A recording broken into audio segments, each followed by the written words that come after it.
500,000 people are graduating. But out of 500,000, only 20,000 are assured of getting a job. Kids, there are people who have masters, but that does not mean that they'll be billionaires. Doors, only 1% of people in the world can access doors. The way we are seated here, only 1% of us can access doors. Meaning, amongst all of us, maybe only 5 or 4 will become CEOs or presidents. I want us to go somewhere. Ask your neighbor, what do you want between the three? Because I want to answer that question. You can get me the mic.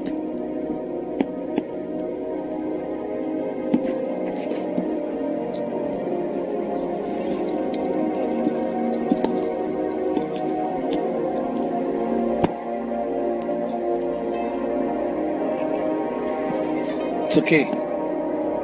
Now, I want to show you how will you access doors. How will you be? And it is good that you are learning these things in campus. What will make you stand out in a crowd? I turned 21 last year in December. And my mom asked me, now, you've written a book. You've already gathered thousands of people in this country. You've already met 80% of the people you wanted. So what do you want next? And I told her, Mom, I've not even started. I'm still in my diapers. I'm still learning. And I've come to learn that when you want to access doors, there are things you must have. Number one, a door has a key. As small as the key is, it can open and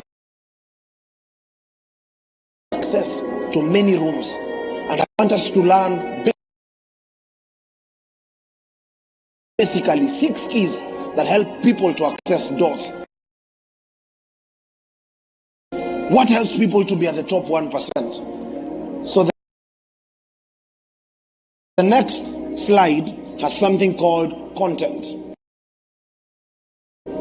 I'll give you things in simple letters. I'm going to give you 6 letter C's that you'll need. Now, what is content? The first thing is that every person has something to say, but that thing might not be content.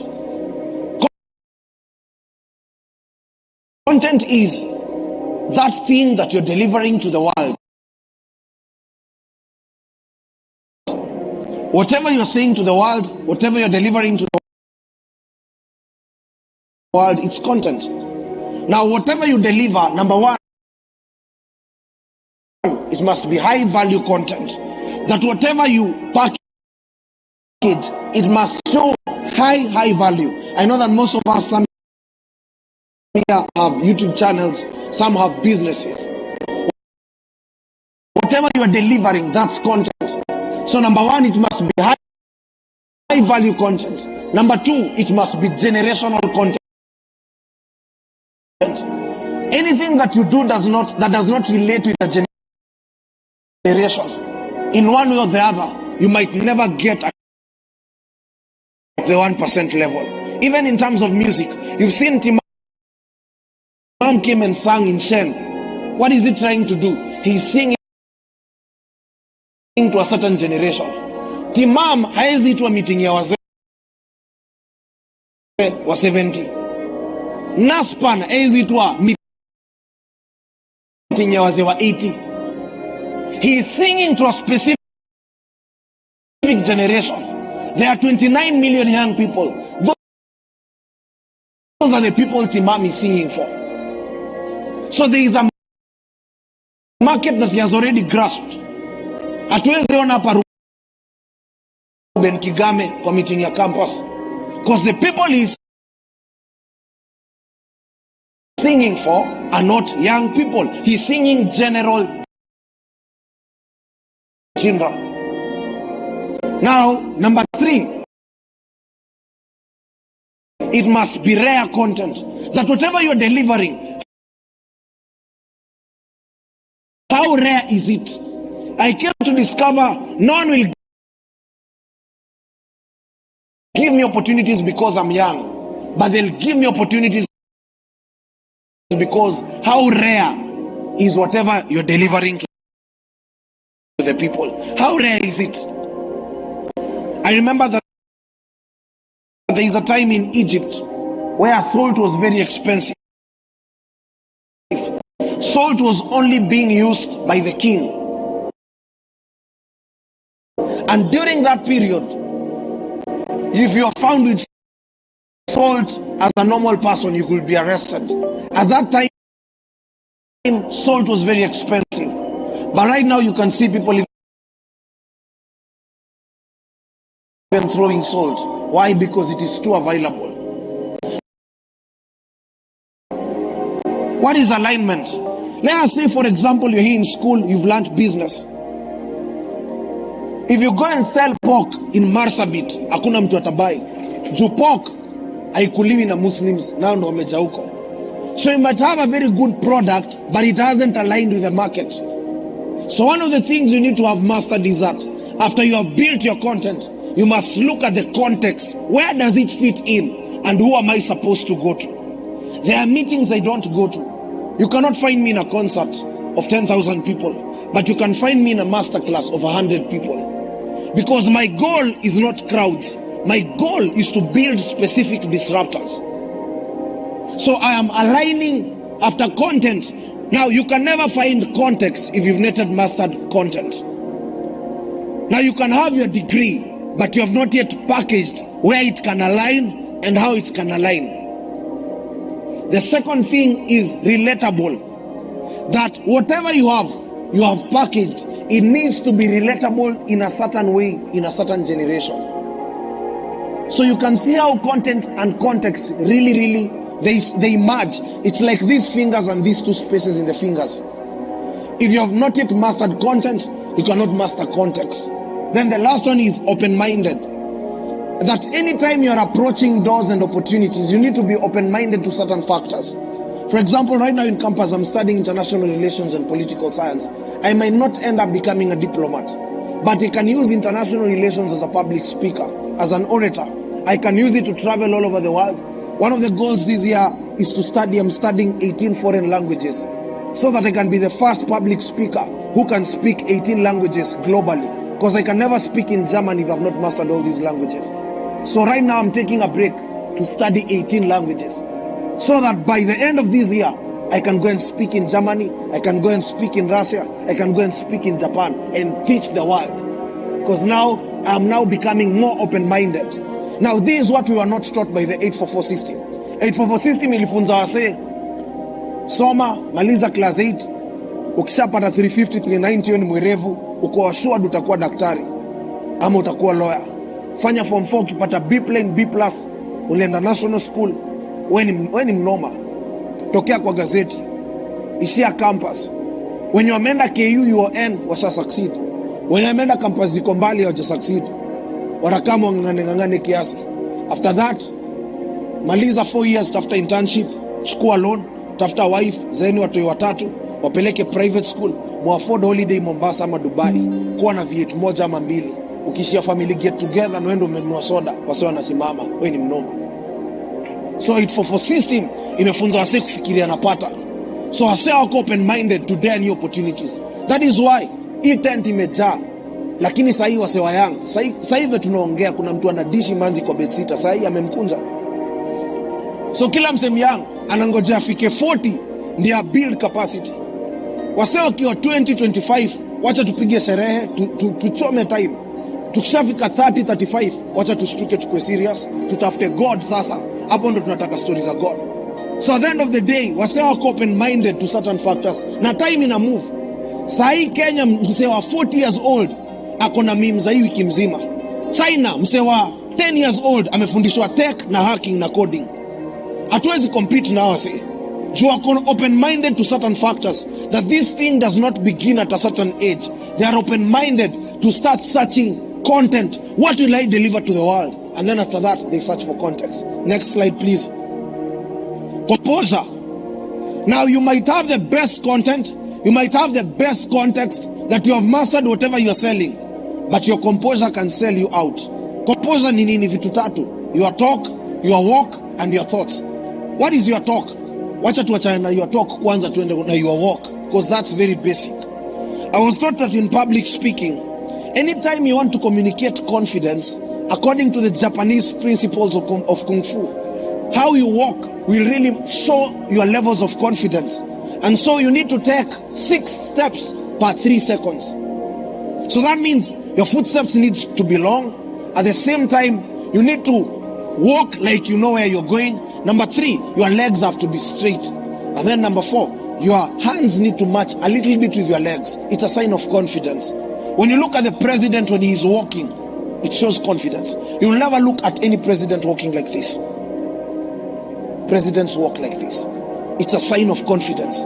You stretch your back a bit, your back becomes straight. So when you enter into an interview room, by the time you walk, people already know your levels of confidence. Remember, the first impression is made within the first 38 seconds. Within the first 38 seconds, people are able to know, is this person confident or not? I remember when I used to work at Centum, they used to call people for interviews, and then they would just say, please, the interview table is here, and you'll walk from, the door is there. While you are coming, they have already started marking the exam, because they are not interested in your CV. Because everyone has CVs, they're interested in confidence. Then you'll come and greet them. When they feel like your hands are sweating, it shows that you're nervous. You cannot fit in the job. So there is your walk. How you walk really matters. Autembei tu kama msewa ocha. Ina matter. Composure. There is your talk. How you talk. We package how we talk. And that's why it's important. How do you package how you talk? By watching a lot of movies, documentaries, and observing characters and listening to people. I remember when I was in Form 2, I began listening to PLO Lumumba. I really wanted to meet him. I listened to 217 of his videos. That is what influenced me at the Great Debaters. Winning 7 awards at the Great Debaters. Different high schools, different regions. Because at that point, I had shaped my talk. Whatever we speak is English, but people don't listen to English. People listen to depth. So you must master how you talk. These are things that, whether you learn it, whether you're in Nairobi or you're in Kilifi, it doesn't matter. You can still go far.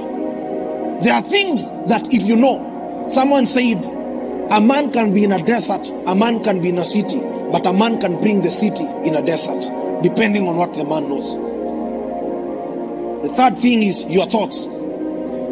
How fast do you think? You must have attraction in terms of speed of thoughts. Now, if someone asks you a random question right now, how fast can you answer that question? Because for you to convince people, there is a speed at which you speak. For example, when I met the deputy governor in an event, we just had a few minutes to talk. But how fast you speak in the minutes will really matter how fast you can convince that person. So your thoughts really need to be fast. And I remember one of the ways that I had to shape myself in terms of thinking. My mom used to tell us to cram her number. So I knew the number of my mom and the number of my dad. I knew the number of my class teacher. I knew the number of my Sunday school teacher. Tosh, please, it's interrupting. I knew contacts to several people. You must master a few contacts in your head. Ushike namba ex wako, of course. Unajua hiyo utasahau mki break up. But make sure that you've mastered a few figures. So there are 3 ways in terms of building your thoughts to think faster. Number 1, arithmetics. Make sure that you've mastered a lot of numbers. Number 2, these are practical ways. Anytime I watch a movie, I try and remember at least 10 characters in the movie. I try and remember the producer. How many movies do you remember producers and characters? They are real names. So I try and such things expand the aspect of your brain. Number 3 is meditation. You just sitting down alone and meditating expands your memory levels. The brain has 3 hormones in communication. There is cortisol, there is dopamine, and there is oxytocin. There is cortisol, there is dopamine, and there is oxytocin. And all these hormones, they are the ones that depend how fast can your memory work. Na ukisikiza wimbo za polepole, brain yako pia una slow down. So kama unasikiza bongo, maziza jo, brain yako itaanza kumove polepole tu. Kama mapenzi safari, sijui nini, nani ameachwa, unaanza kulia, iza jo, brain yako itaanza kumove slowly. So there is a way in which you expand the capacity of your brain. Next slide, please. Capacity. Now, capacity has 4 things which are very easy: your gift, your ability, your skill, and your talent. Most people know the aspect of talent, but very few people know the other side. There is a difference between these 4. Now, ability is something that you can do and you know that you can do, but you've never paid keen attention. For example, there are things I can do, but I've never paid attention. Huwa naimba kwa sawa, lakini siwezi imba hapa. Lakini kwa sawa mimi wanaimba. Hadi ukisikia nikiimba kwa sawa leo, mimi natimamu kimoja. But here I can't sing. Hiyo ni ability. But nikikaa tu leo 6 hours kila siku nipige tizi, ni hivyo. Naweza kuwa bodybuilder nikipiga tu tizi vizuri, lakini sipigangi tizi consistently. It's an ability. It's something that I can do, but I've never paid keen attention to it. Then there is skill. Skill is something that you've learned through observation or through lectures. For example, sitting in school, your degree is your skill. The third one is talent, a natural ability that you're born with. Now these 3, if well packaged, they now become a gift. That's why the Bible does not say your talent will take you before kings. The Bible does not say your skill will take you before kings. The Bible does not say your ability, it says your gift. Now, if well packaged, and if it can partner with a kingdom assignment, it becomes a gift. So there are many people who are operating at the talent level. It's not yet a gift because it's benefiting them. For it to become a gift, there is something called Ikigai principle. Then number 1, you must be so good at it. Number 2, it must benefit the world. Number 3, it must feed you. And number 4, as you're doing it with passion. It's called the Ikigai principle. I hope you're asking yourselves questions. Now, all these 4 have a certain assignment, and every human being has these 4. 1 is supposed to open a door. For example, for me, I know the 4. I'm an author, I'm an orator, I am a leader, and I'm a strategist. Sometimes I enter places because I'm a strategist, but I will require to speak, so I'll be the orator. I'll require to lead, so I'll be a leader. And for me to get a benefit, I can sell my books, so I'll be the author. There are places I'll be called as an author, but I'll be required to speak so that they can listen to me. All those 4 will have to come into picture. For example, a guy like Naspan, he's a psychologist and he's a worshipper. He can stand before a crowd as a psychologist and see how all of you are behaving when he's singing. Akiimba hii wimbo one mmelia, atajua watu wako depressed. Na ataimba hiyo wimbo mara kama 3, mlia kabisa, alafu ashuke chini, mseme umetuguza moyo mazi. At that point, he has used psychology to profile an audience. So there is a place where you must build mastery to know where do you use the 4. Because these are 4 keys. The second one is supposed to keep you in a door in terms of relevance. The third one is supposed to help you penetrate certain spaces. You can access the sitting room, but the same key that you used to access the sitting room is not the same key you use to access the bedroom. So if you are relevant in a generation because you are an orator, in the next 10 years, I might not be relevant as an orator. I'll have to be relevant maybe as a leader. So what am I doing right now in my generation? I'm raising other orators, so that in the next 10 years, I'll not be looking for speaking engagements. I have raised more than 10,000 orators. At that level, you are a leader of orators. And even in ministry, that principle is applied. There are pastors, and then there are leaders of pastors. So you can be a leader, but there is a level where you can be a leader of leaders. And many people don't know how to transition in that process. And then there is one that helps you to dominate. So you must always apply the 4. That is now levels of capacity. The next slide, please. After content, context, capacity. At this level now, you have a currency. So if you don't have the content, if you've not known the context, if you've not built capacity on the 4, we cannot talk about currency. And there are things which show your currency as a human being. Right now, there are places that I go. 2 weeks ago, I was called in an event and they asked me, how much are you charging? And I told them I'll charge you 50K per hour. Then they told me, you're not yet in our caliber, keep growing. And they called someone else who charged 150,000. And for me, nilikuwa naona nimecharge 50. Wakaniambia endelea kugrow, wewe bado hujafika. Because the people we are looking for are people who are charging a certain price. Now, after you've mastered the other C's, what is currency? There are things that show how worth you are. Number one is your image. Now, image has two things. There is look, and then there is outlook. Outlook is what people see. Look is what you see in yourself. We might see like you look good, but because in terms of how you look at yourself, there are things which you might never be able to do.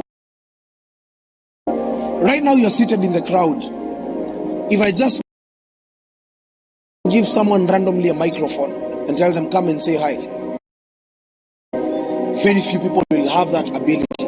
You know that you look good, but standing before people is a problem.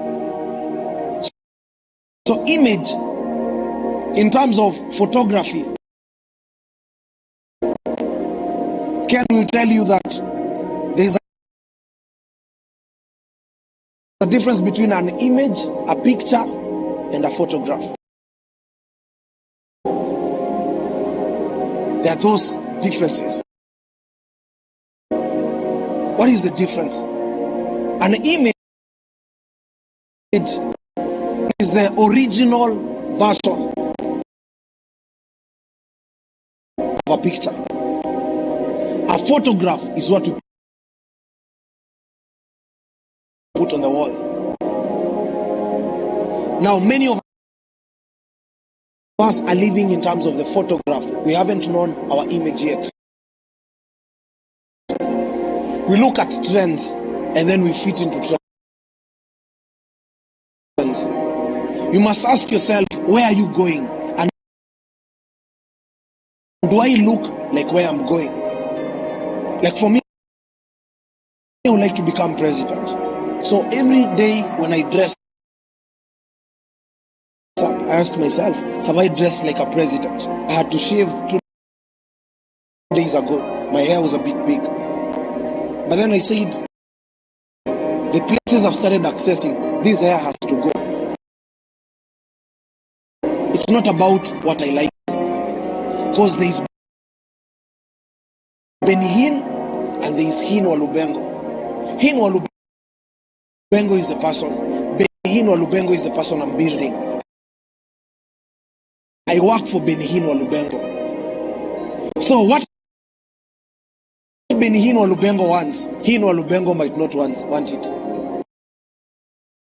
Benihin is what people know, what people see. So you as a person, there is what people see. You must learn to separate what you want and what you want people to see. So that is image. And someone told me, before they hear you, they will first see you. So, and people make judgment in terms of colors. Now, there's something called color psychology. There are basic colors that you need to have as a young person who wants to be great. Number one is navy blue. Navy blue communicates democratic. Black communicates bold. Gray communicates gentle. Pink communicates emotional. Purple communicates royal. So if you're meeting a leader, if you're meeting a great person, there are colors you have to wear. You cannot wear pink when you're meeting the president.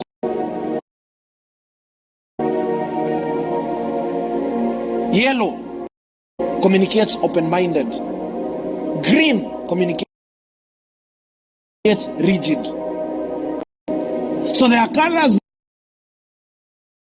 that you must dress up intentionally. So if you're coming to an event like this, where you're coming to meet different young people, this is a very masculine event. So black, navy blue, gray, those are the colors you can dress up, or put on a red tie. If you're dressing up in casual, that is why you can see the t-shirts for iSPEAK are red in color, white, and they have some black, because red represents power. So there are colors that you must know how to play with. When you're meeting a person for a lunch meeting, it's a powerful person, there are color codes that you must study. When I'm meeting women who are in business, I don't wear dark colors all over. I try and tame my masculinity level so that our conversation can be relatable. And if you're a man, there are 3 types of S that you'll need in terms of dressing up: your shoes, your suits, and your scents.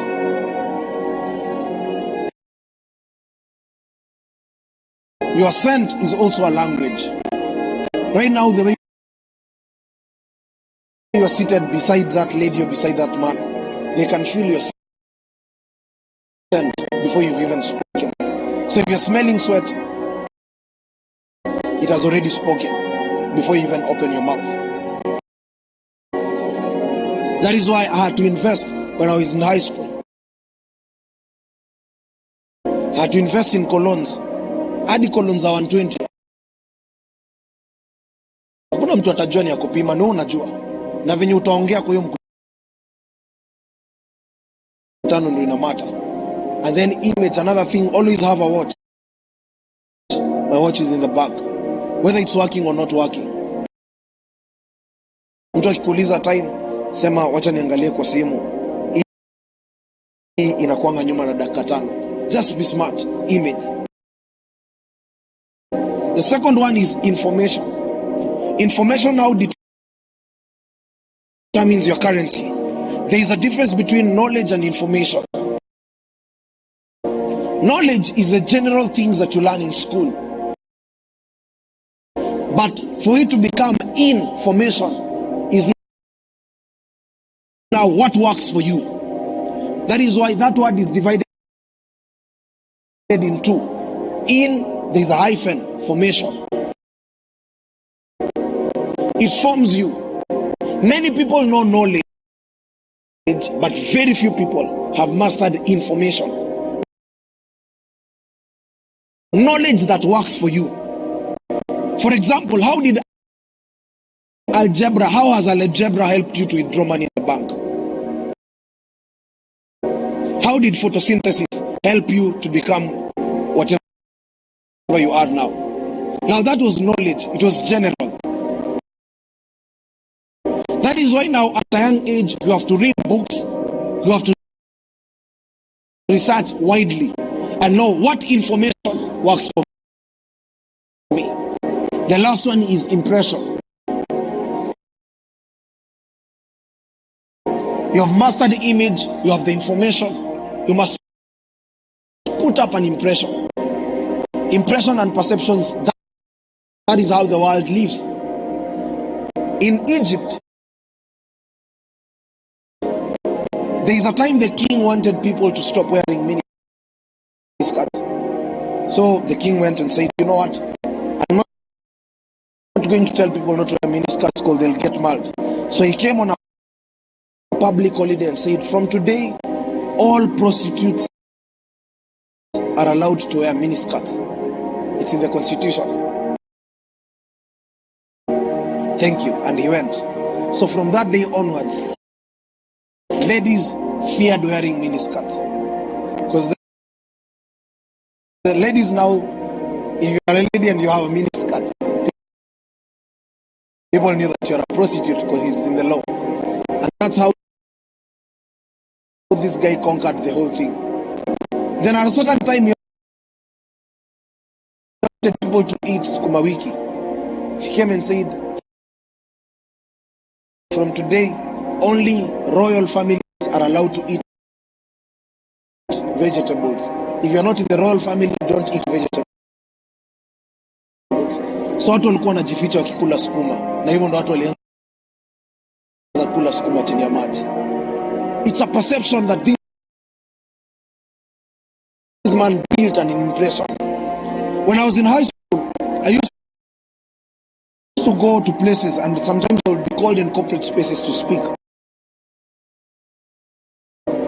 And I don't even have a laptop.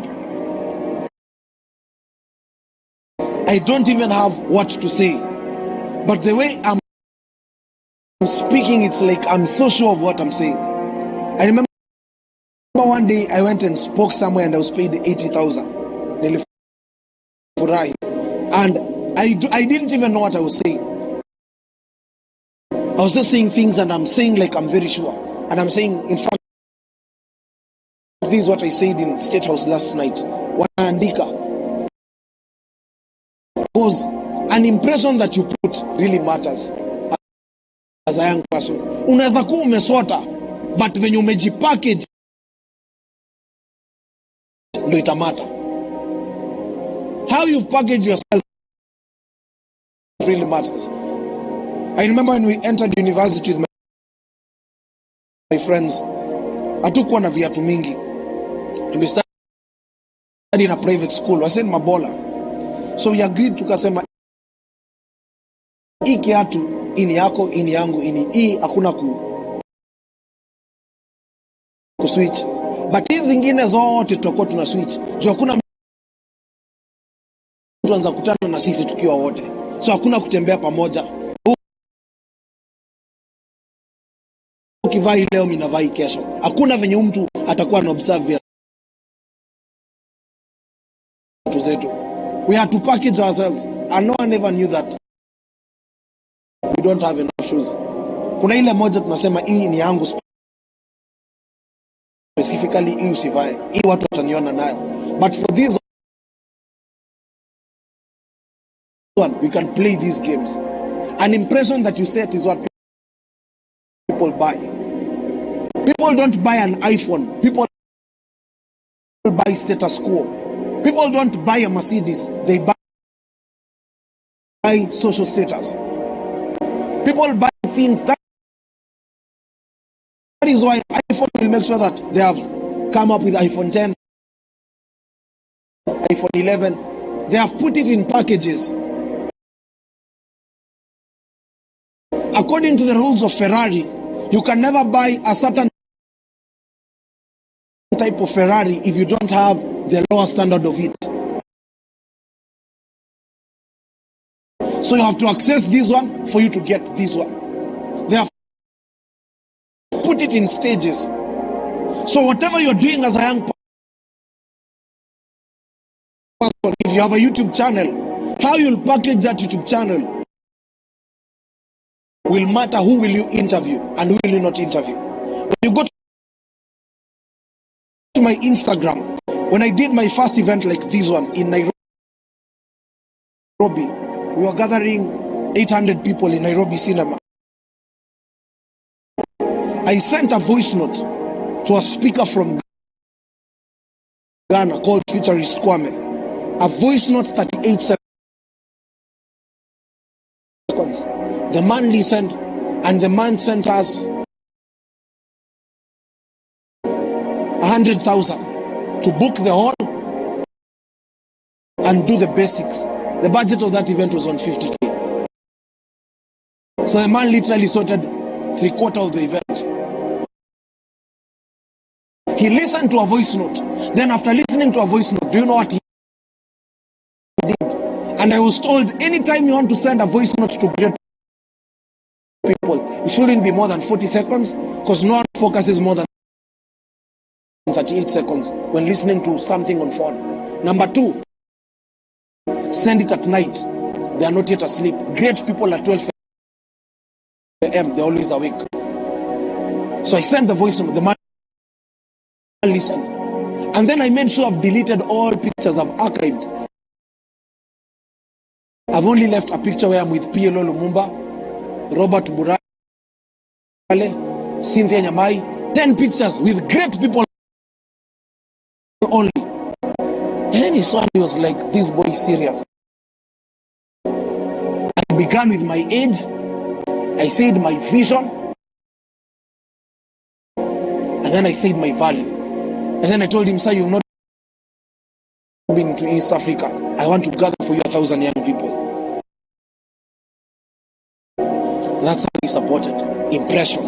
How does your social media look like? You want to say you want to become a great business person. Na umepost picha 10 ukiwa sherehe. Hakuna mtu atakupatia funding. Wasema tuona ido itachomwa kwa mademu. Know what to post, know what to sell. In America, they have invested in branding. That is why ukiwa mdogo, cartoon ya Spider-Man anakuanga na flag ya America. So kutoka mtoi akwe mdogo anajuanga America is the most powerful country.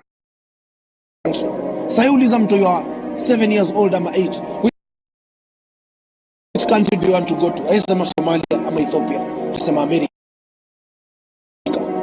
Because in your mind they have painted a perception that you are powerful. That is why when America fought with 4 other countries, they called it the World War. They are painting a perception. Next slide, please. Culture. Up to there, you understanding? We said content, we said context, we said capacity. Then the other C is currency. I've made it easy for you because I want people to master these things. There is culture.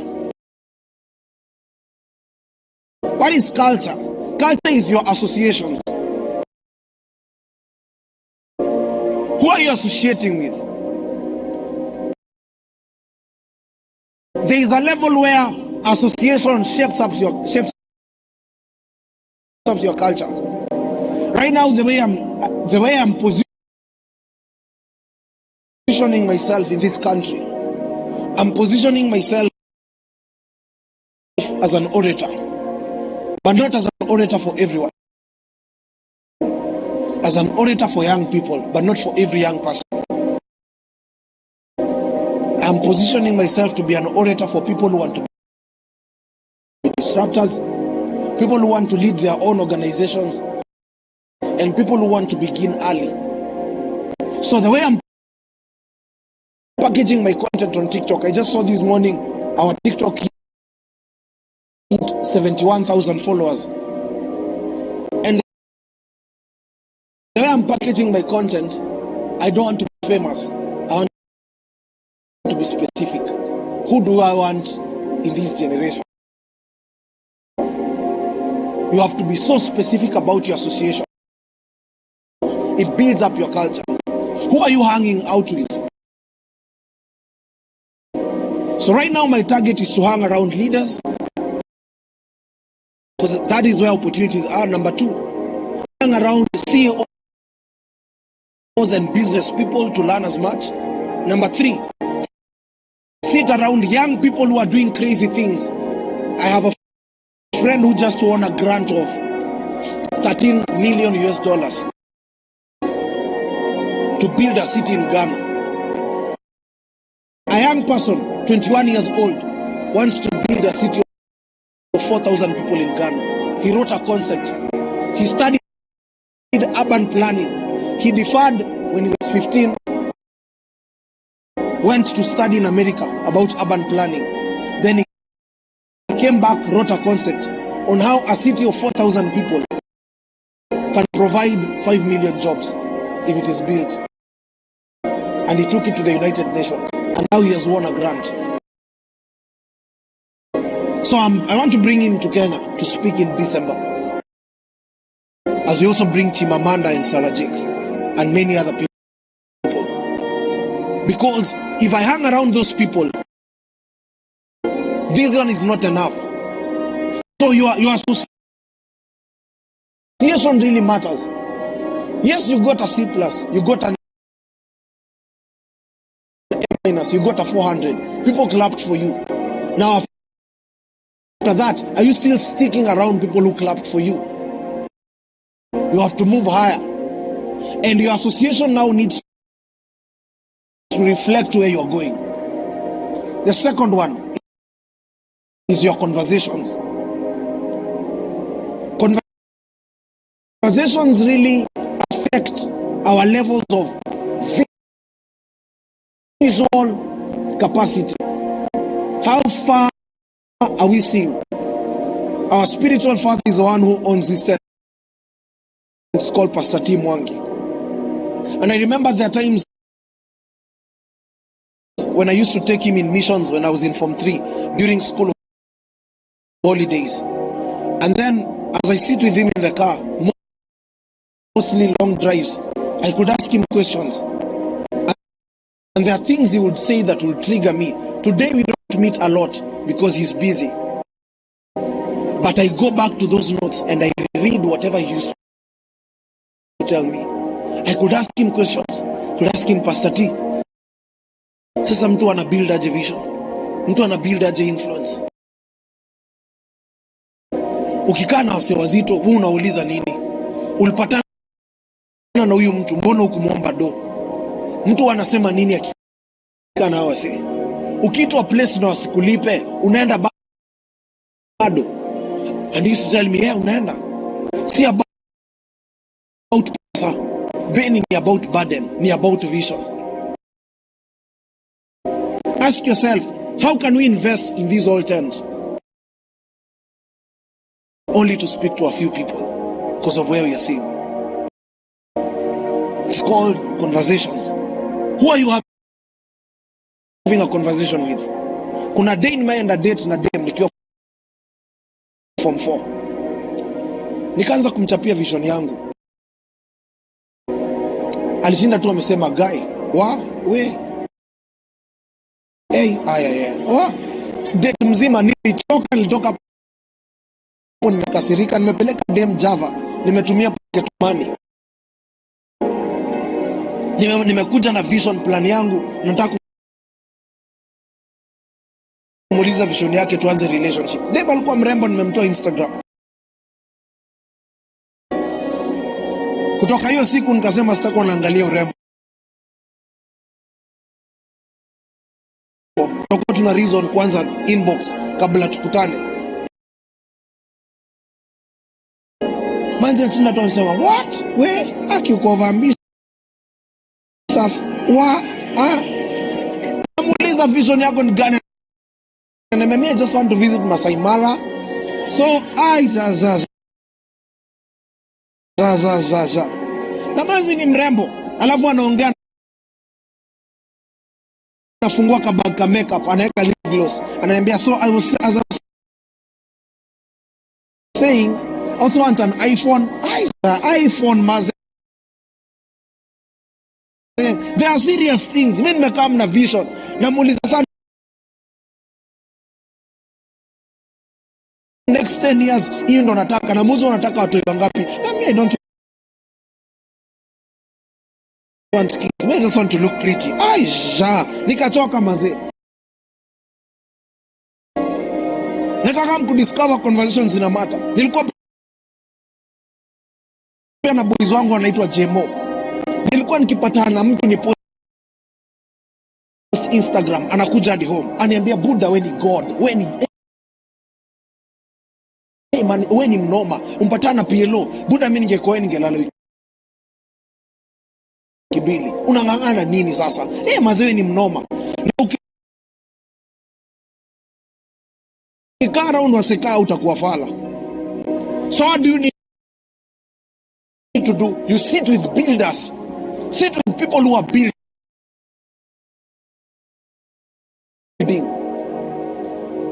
Hiyo time tulikuwa tunakaa kwa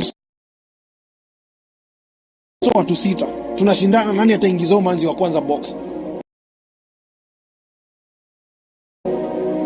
So mtu manzi akireply DM yako na kimbia wanasema man cheki. Ilikuwa ka track record. So ulikuwa na 5 PM tumekutana si wote. Na hiyo mkutano watu wako na hata. Mkutano ya ufala maboye wachelewangi. Na wasa walikuwa na changanga thao ya mzinga. Watu wako faithful, hadi watu wanafuliza. Wengine hadi wanabadilisha sauti wanasema ni wagonjwa. Wanasema dadi, niko na malaria. Mzaa anatuma do. Na hiyo time conversations zilikuwa zina shape venye nafikiria. Na kwa hiyo mbogi yetu mimi ndo nilikuwa nimeshinda awards za public speaking, great debaters. So nilikuwa caster until they fly nikaenda competition ya public speaking wase 500 dem fulani, na kila msee alikuwa amepewa chance ya 1 minute kuongea. 30 people walisema, tulikuwa tumekaa wase punch wakisema we want 30 people and we shall give each one 1 minute. Dem fulani akasimama, wase wametafuta quotes za Martin Luther King, John C. Maxwell. Dem akasimama tu akachukua msumari akasema this is a nail. A nail has power to employ 50,000 people. How? There are more than 15,000 miners who will get a job. There are 10,000 women who cook for the miners. Then they'll take their children to school. 10,000 teachers will be employed. Then in exchange, there are more than 10,000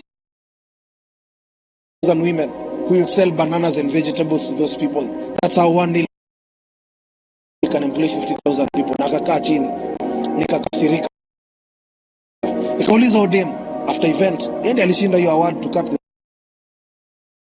story short, 2.5 million. Kamuuliza sasa hizo tulisema unasomanga wapi? Kaniambia I just try and read 3 books per week, but I'm trying to improve so that they can get to 6. Nilitoka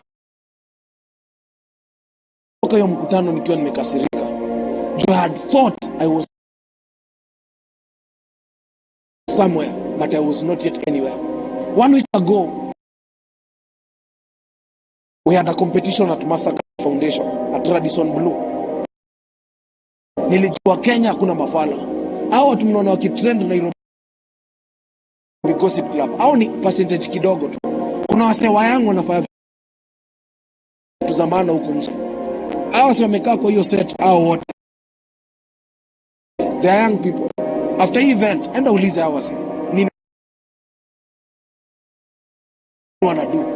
It's only that stories zenye media inasema ni negative, but there are few young people who are crazy out here.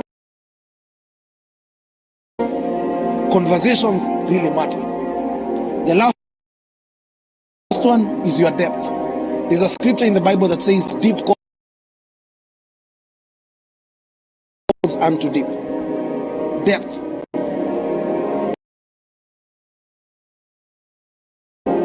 How deep are you with whatever you are doing? I refuse to be called a motivational speaker, because everyone in this world can be a motivational speaker. You just have to listen to TD Jakes, read Miles Monroe, cram 10 quotes, put up an instrumental, cry a bit, and tell people don't give up. Everyone can do that. And wear a suit. Kuwa na suti tatu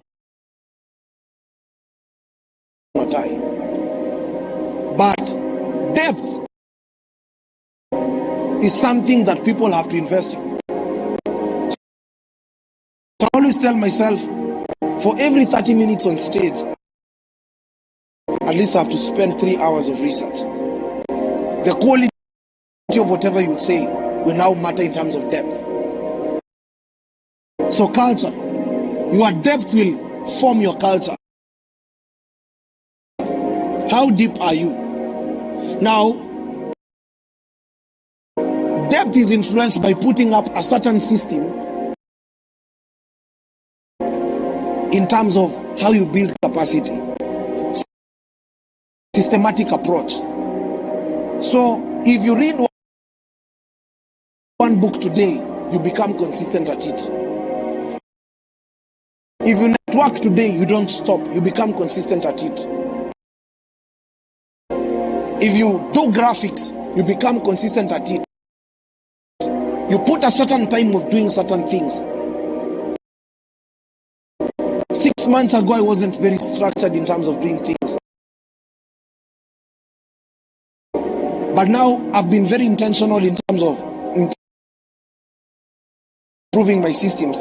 So nowadays, I read seasonally. Like for the next 3 months, I'm just reading. I've put a list of books. Then I'll stop and execute what I learned in those books. Because I realized reading a book every week does not help you. Dr. Chris Kirubi only read 2 books in his lifetime. And the man was the 7th richest in the world. Only 2 books. He read the Bible and the Quran and his book. The man had mastered something. Depth. Let's go to the next slide, please. Next one is value. Now, there are 3 things that will make great people look for you in this world. 3 things. And those 3 things are these 3. Number 1 is influence. Number 2 is access. And number 3 is base. I want to explain. What is influence? Influence is not numbers. Influence is about sphere and corridors. For example, anyone who shall look for me in this country will look for me because of 2 things: orators or leaders. Because those are the people I'm influencing. Today I can gather a few leaders. I'll not gather everyone. My team came running and they were telling me, Benny Maze,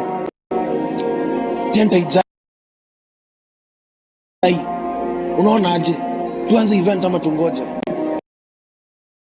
Kaambia zi leaders washafika, orators washafika, wenye tulitaka washafika. Hii si concert. Kama mlikuwa mnadai concert, ngojeni wase wajae. But si tumekujia wase specific na tushapata wase. Hatuwezi ngojea. We have to move with them.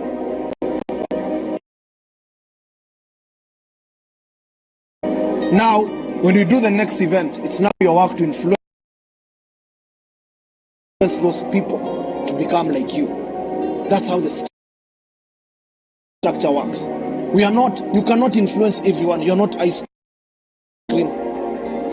It's only an ice cream seller that sells to every customer.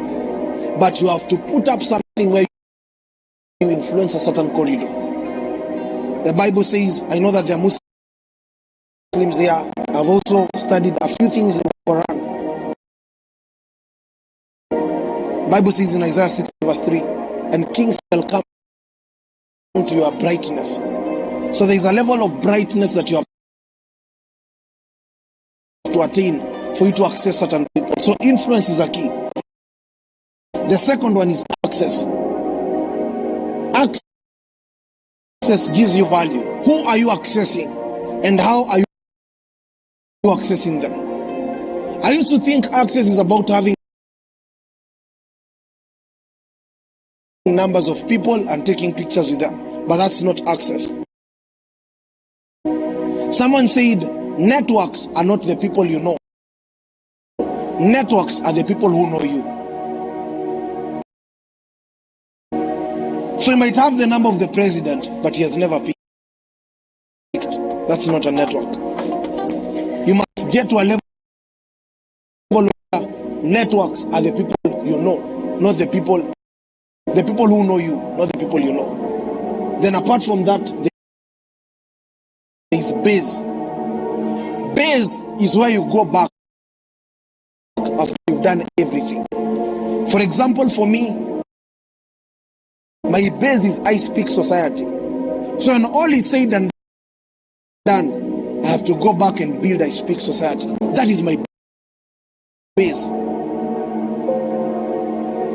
People who influence the world have a base. They have a command center. They have people whom they lead, and those people trust them. These are the things that will give you value. The last one. The second last one, actually. After value, we go to vision.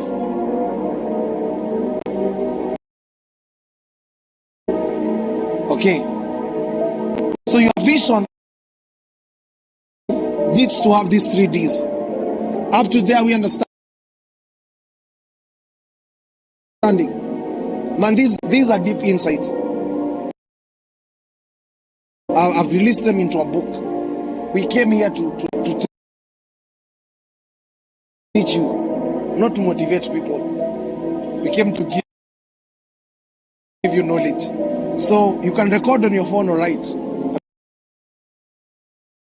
I'm seeing guys are writing, and that's really good. Now your vision needs to have these 3 things. Number 1, distance. How far is it going? You might have a vision that ends after 5 years. How much is your vision? If today you're given 1 billion, will it be enough for you to achieve your vision and then just die? So you must know the distance of your vision. How many years is it running? Is it 200 years? Is it 100 years? The reason as to why Jesus offered to die on the cross, he looked at the distance of his vision. That is why he built leaders wherever he went. He never focused on followers, he focused on leaders. Distance. The second one is desire. How much do you want it? How much do you want it? What is your desire? I want to acknowledge one of our partners called Charlene Bruto. And when we met, I explained to her the vision. Told her I'm going to Kilifi, and she was like, "Why are you going to Kilifi of all the counties? It's very far, so you can just start here." And I told her, it's because of I've seen what is happening in Kilifi, and I have a burden for this place. My desire, out of expressing my desire, she partnered with this meeting halfway because of desire. How much do you want it? Will make people be attracted to what you're doing. I remember there's a story said in New York where a man organized a big event in a stadium. Then only 2 people showed up, and he had put up billboards and everything. And then he began preaching. And he preached to the 2 people. Then after that, he went and asked those 2 people, how is the sermon? And then they told him the sermon was powerful. He had preached 6 points. They told him, we have picked this, and this point. There were 2 points. Then they told him, the 4 are for you. Maybe God wanted you to listen to them. But the man did whatever he was supposed to do. That's desire. Going far with your vision and knowing how much you want it and pursuing it. The third one is distinction. You can see here there's a crowd of many white people, and then there's red. How does your vision stand out? How does your vision stand out in a crowd of 1,000 people? If we have 10 million we want to give, what will make us give you the 10 million and not the other people? There's a quote that is my mantra. I keep saying, when they sit, I stand. When they stand, I stand out. And when they stand out, I put the standard. Your mantra. What will make you stand out? Because people don't give things because of emotions. People give things because of distinction. How much does it stand out? There's a young person who wrote a proposal in Somalia for ending war. And he said, because bullets are being manufactured from metal, what if they can start building houses that are 90% metal, so that those metals can be used to build houses?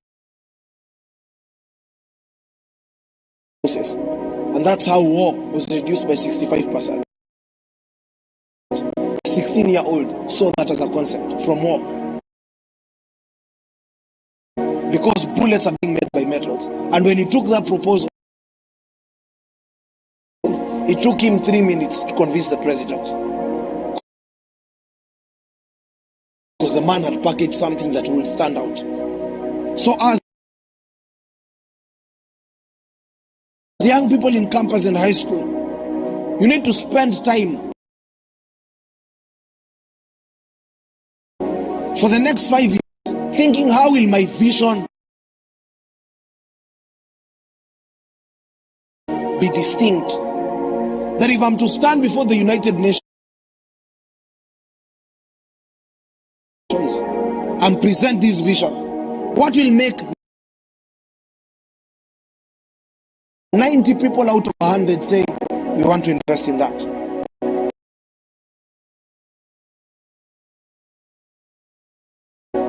Distinction.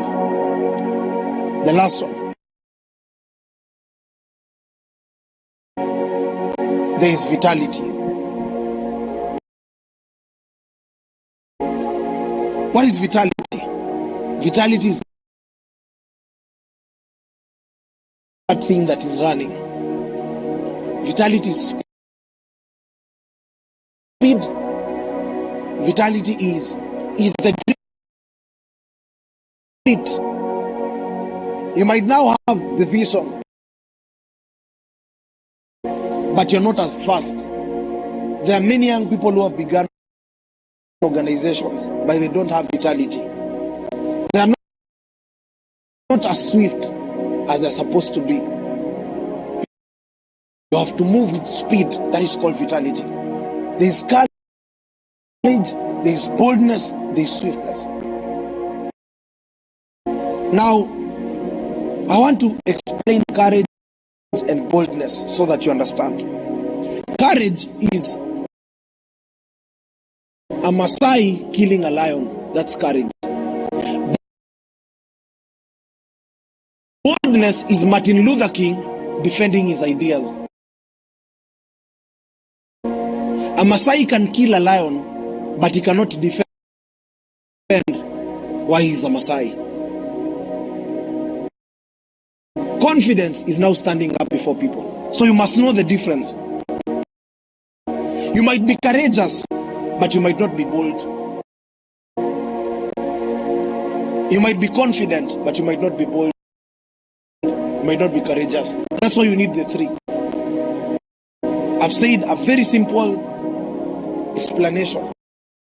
Courage is a Maasai killing a lion. But if we bring a Maasai here to speak, and explain why is he a Maasai, and why does he believe that being a Maasai is something that he's supposed to be,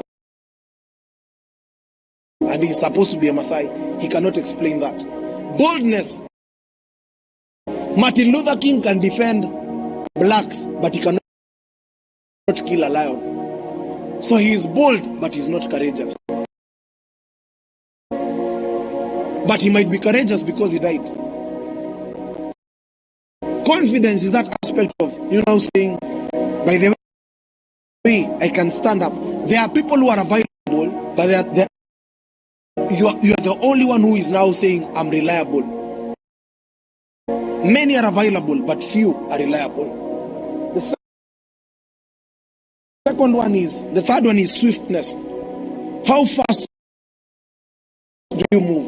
The problem is that 844 has taught us to move when things are okay. The Bible says, Ecclesiastes chapter 11 verse 4, if you wait for perfect conditions, nothing will work. If you wait for perfect conditions, there are no perfect conditions. We don't do things because there are perfect conditions. We don't do things because there is money. When we did our first event at Nairobi Cinema, event ilisha kat kuna debts. Wasi wali come wakajaza hall. Event ilikuwa powerful, but kuna debts za Costa tuko tumeona. When we began our masterclass, I did not even have a curriculum, but guys would come, and people would come in like 300 people. The hall is filled. Hakuna space. We don't start things because they are perfect. We start things, we build as we go. Bruce Lee said, I don't fear a man who has practiced 10,000 kicks. I fear a man who has practiced one kick 10,000 times. It is out of building that one kick that this thing is built and built consistently. Therefore, you must move with speed, whether conditions are there or not. As you go, things can be fixed. This tent is a clear example that you can turn and see they are empty chairs. We never came because there are people. We came because we had an idea, and the idea has to move. And that is life. We don't move because things are there. We move as we fix things. And God has a smart way of moving with men who move with that mindset. That we move as we build. We don't build then move. If God has to be God, then you have to move, whether you are seeing it or not. Romans chapter 4 says, we speak things that are not as if they are. There is that level. And so my prayer is that even as you've come here, some of you don't even have money to start organizations. Start that organization on social media. Put the logo. Start moving. It is last week that I went at MasterCard. They wanted to give our organization a grant. And they asked me, have you registered the organization? I told them we're in the process. And I thought they would say, now we are not giving you. They said, we love that. The fact that you moved, whether it was registered or not. Because the money was not there. It's not our fault. But we had the idea. So you begin. Some of you, after this meeting, you have to go and start that business. You have to go and start that idea, whether the capital is there or not.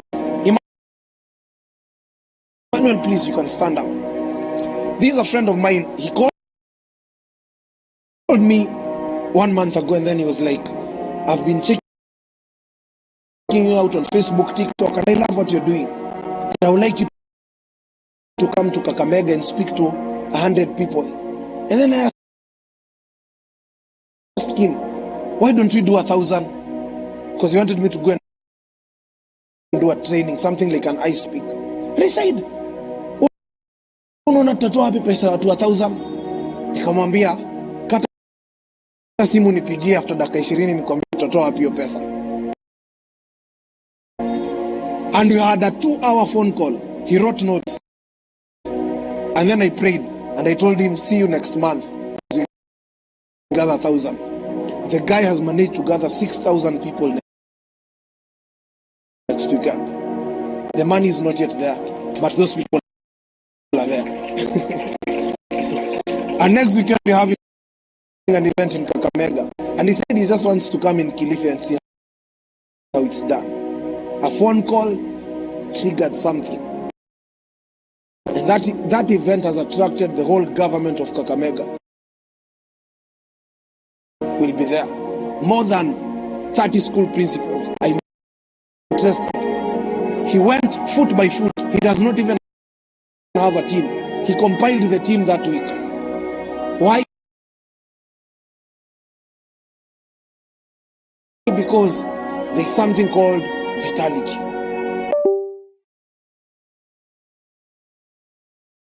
That we don't move because things are there. We move because we